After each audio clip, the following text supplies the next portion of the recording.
First off, Robert, what's your thoughts on your big fight? I'm excited. Like every fight, excited to go. You know, it's a big one. I'm excited that I got a big name in the ring, and it's time to take care of business. In your last fight, you made your welterweight debut. Your win over Selcuk Aydin, if I'm pronouncing it right. What do you take out of that fight now that you've had a fight at the weight, and I'm sure you're feeling more comfortable? Pretty much, getting the ring rust off. That's one of the main things I got out of that fight is, getting back in the ring from being off so long. Also being able to try out my shoulder after the surgery. Pedal to the metal and let it all go. So, now I know that the shoulder's 100% good. Um, as training steps up. Now we can do a lot more different things, and not so worried about if the shoulder's gonna go or not. And do you train differently when you're fighting at 135? Part of the training is obviously getting down to 135, but at 147, I'm sure you probably don't have any problems at all. No, we don't have no problems at all with the weight. Just doing the right diet and adjusting it, for the 147 pounds. But it all comes down to the diet and making sure you gotta, get the right proteins in and all the right carbohydrates and everything, all the nutrients that goes into it. So, you just gotta build up right. What was it about Andre Berto that stood out, as a possible opponent, and what tells you that you can beat him?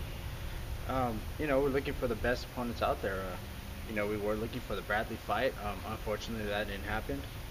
And Berto was right there. Berto was right there for a fight in November. So, we took it on and made it happen.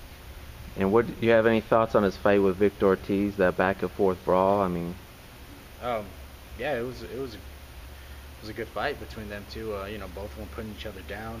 But you've seen a lot of flaw in Berto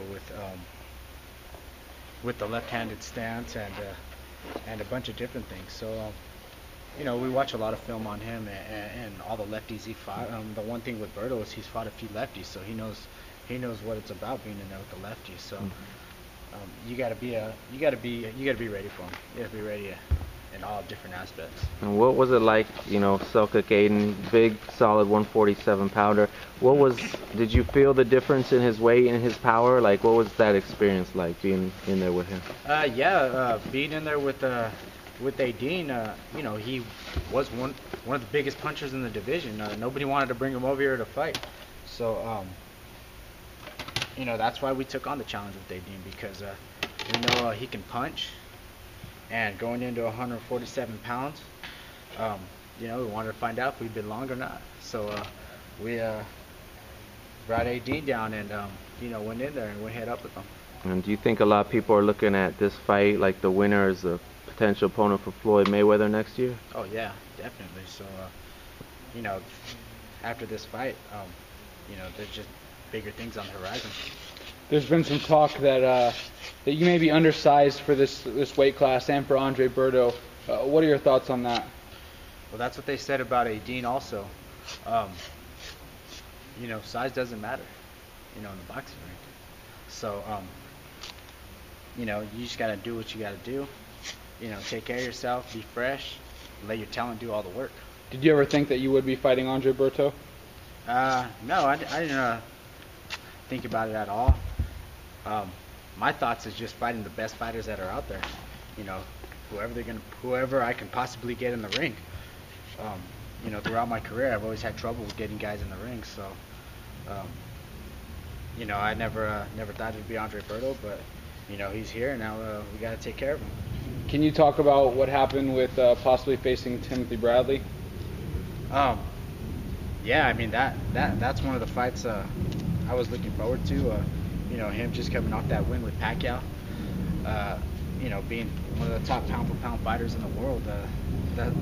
Like I said, that's what I look for, is the best fights out there. And really felt that was possibly the best fight out there besides Pacquiao or Floyd Mayweather. So, I really wanted to fight him, but unfortunately, he chose to go another route and sit out and look for, wait for, I guess, Pacquiao. What was your thoughts on the Pacquiao fight with Tim Bradley? I mean, just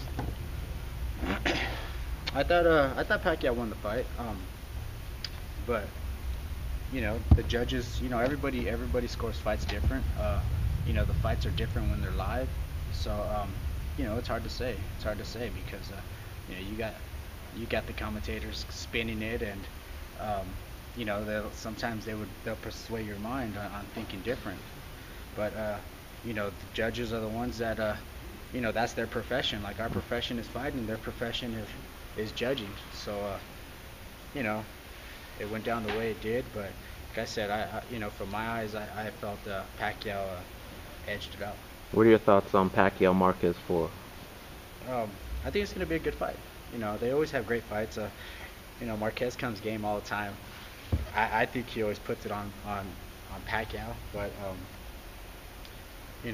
see what's going to happen this time. They're both getting older, and see what happens. It's going to be a good fight, though.